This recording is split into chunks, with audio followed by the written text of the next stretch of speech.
سورہ فیل ایک مکی صورت ہے اور یہ کل 5 آیات پر مشتمل ہے۔ چلیے آج ہم آپ کو سورہ فیل کا مکمل تعارف دیتے ہیں اور بتاتے ہیں کہ سورہ فیل کو یہ نام کیوں دیا گیا اور اصحاب الفیل کون لوگ تھے۔ سورہ فیل ابرہہ کے خانہ کعبہ پر حملہ کرنے کے بارے میں نازل ہوئی۔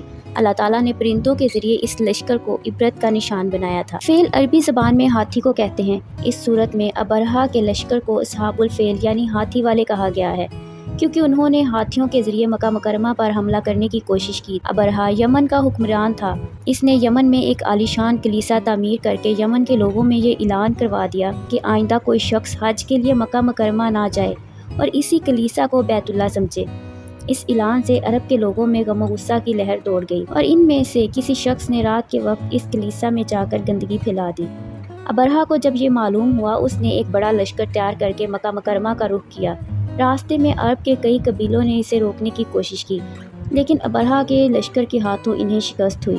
آخر کار یہ لشکر مکہ مکرمہ کے قریب ایک جگہ پہنچ گیا۔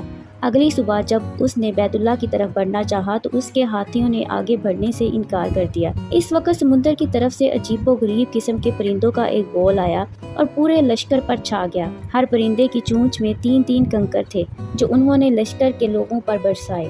ان کنکروں نے لشکر کے لوگوں کے جسموں کو چیر کر رکھ دیا۔ یہ عذاب دیکھ کر سارے ہاتھی بھاگ کھڑے ہوئے۔ لشکر کے سپاہیوں میں کچھ وہیں ہلاک ہو گئے اور کچھ بھاگ نکلے جو کہ راستے میں مر گئے۔ ابرہہ کے جسم میں ایسا زہر سرایت کر گیا کہ اس کا ایک ایک جوڑ گل سڑ کر گرنے لگا۔ اسی حالت میں اسے یمن لایا گیا اور وہاں اس کا سارا بدن بہہ بہہ کر ختم ہو گیا۔ اس کے دونوں ہاتھی بان مکہ مکرمہ میں رہ گئے تھے جو اپاہج اور اندھے ہو گئے۔ بعض صحابہ کرام نے بعد میں انہیں اس حالت میں دیکھا اور اس عذاب کی تصدیق کی۔ اس طرح اللہ تعالیٰ نے اپنے گھر کی حفاظت فرمائی اور طاقت پر غرور کرنے والوں کو سزا کا مزہ بھی چکھا دیا۔ اللہ تعالیٰ نے اس واقعے کو قرآن کریم میں بیان فرما کر قیامت تک آنے والے انسانوں کے لیے نصیحت کا ذریعہ بنا دیا۔ اصحاب الفیل کے اس واقعے نے پورے عرب کے دلوں میں قریش کی عظمت بڑھا دی۔ سب ماننے لگے کہ یہ لوگ اللہ تعالیٰ کے پسندیدہ ہیں۔ ان کی طرف سے خود اللہ تعالیٰ نے ان کے دشمنوں کو ہلاک کر دیا تھا۔ اس عظمت کا یہ اثر تھا کہ قریش مکہ مختلف ملکوں کا سفر کرتے تھے، راستے میں کوئی ان کو نقصان نہیں پہنچاتا تھا۔ سورۃ الفیل کا مرکزی خیال ہاتھی والے لشکر کی تباہی کا ذکر کر کے مسلمانوں کو تسلی دینا تھا۔ سورہ فیل میں بتایا گیا ہے کہ کس طرح اللہ تعالیٰ نے اپنی قدرت سے ابرہہ اور اس کے لشکر کو ہلاک کر کے خانہ کعبہ اور قریش مکہ کی حفاظت فرمائی۔ اللہ تعالیٰ نے ابرہہ اور اس کے لشکر پر چھوٹے چھوٹے پرندے بھیجے جنہوں نے کنکریاں پھینک کر پورے لشکر کو نیست و نابود کر دیا۔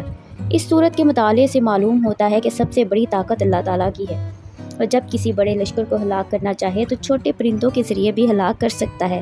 ہمیں ہمیشہ اللہ تعالیٰ کی طاقت پر مکمل یقین رکھنا چاہیے۔ اب سورہ فیل کے بارے میں اب کچھ سوالوں کے جواب دے سکتے ہیں۔ کیا آپ بتا سکتے ہیں کہ فیل کے کیا معنی ہیں؟ یمن کے حکمران کا کیا نام تھا؟ کیا آپ بتا سکتے ہیں کہ ہاتھی والوں کا قصہ کس صورت میں ہے؟ اللہ تعالیٰ نے ہاتھی والوں کو کن کے ذریعے ہلاک کیا اور اپنے گھر کی حفاظت کی؟ کیا آپ بتا سکتے ہیں کہ ابرہہ نے کلیسا بنا کر لوگوں میں کیا اعلان کیا تھا؟ اللہ تعالیٰ نے ابرہہ کے لشکر کو کیسے ہلاک کیا؟